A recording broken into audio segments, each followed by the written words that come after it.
அடுத்து பார்த்தீங்கன்னா 27வது கோல் wisdom search. அதாவது ஞான விழிப்புக்கும் ஆன்ம புரிதலுக்கும் தேவையான விஷயங்களை தேடி தேடி தெரிஞ்சுக்கிறது. ஒரு நாளைக்கு 1/2 மணி நேரமாவது இதுக்காக ஒதுக்குங்க. இதுல இருந்து படிச்சீங்கனாலும் சரி, புக்கா இருக்கலாம், ரிலீஜியஸ் புக்கா கூட இருக்கலாம், இல்லைன்னா வந்து பாட்காஸ்டா இருக்கலாம், ஆடியோ புக்ஸா இருக்கலாம், ஸோ இல்ல ஸ்பிரிச்சுவாலிட்டியை டீச் பண்ற யூடியூப் சேனலா இருக்கலாம். ஸோ எந்த விஷயங்களா இருந்தாலும் சரி, உங்களோட ஆன்ம புரிதலை மேம்படுத்துறதுக்கு என்ன மாதிரியான விஷயங்கள் வந்து உங்களுக்கு ஹெல்ப்ஃபுல்லா இருக்கோ, அந்த விஸ்டம், அந்த சர்ச்ல வந்து ஒரு நாளைக்கு கொஞ்ச நேரமாவது செலவிடணும்.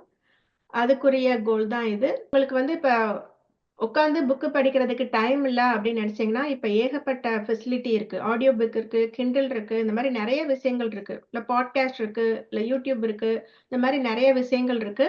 உங்களுக்கு எது வசதியா இருக்கோ அந்த மாதிரியான விஷயங்கள நீங்க தேடி அதுக்குரிய விதத்துல நீங்க இன்வெஸ்ட் பண்ணுங்க. இப்ப என்னோட எக்ஸ்பீரியன்ஸ் பார்த்தீங்கன்னா, நான் கடந்த 4 வருஷமா வந்து கிரேசியா படிச்சேன். உண்மையிலேயே எனக்கு எது எது ரெசனேட் ஆகுதோ, அத உண்மையிலேயே தேடி தேடி படிச்சேன்.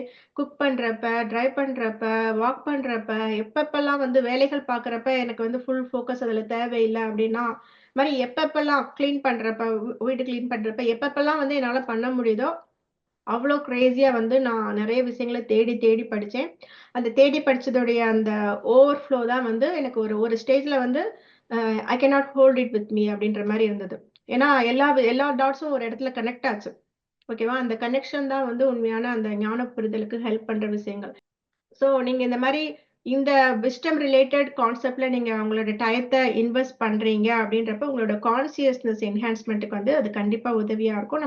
ஆல்ரெடி நம்ம பார்த்திருக்கோம். கான்ஷியஸ்னஸ நம்ம எக்ஸ்பேண்ட் பண்றப்ப வந்து, விதியை மதியால் வெல்லலாம் அப்படின்ற மாரி நம்மளோட சஃபரிங்க கூட நம்மளோட புரிதல் தன்மைய வச்சு வந்து நம்ம வந்து அ மாத்திக்கலாம். அதுக்கு வந்து இந்த மாதிரியான விஷயங்கள அ தேடி, படிச்சு, புரிஞ்சு, இல்ல கேட்டு புரிஞ்சு, உங்களோட புரிதல் தன்மைய அதிகப்படுத்துறதுல இன்வெஸ்ட் பண்ணுங்க.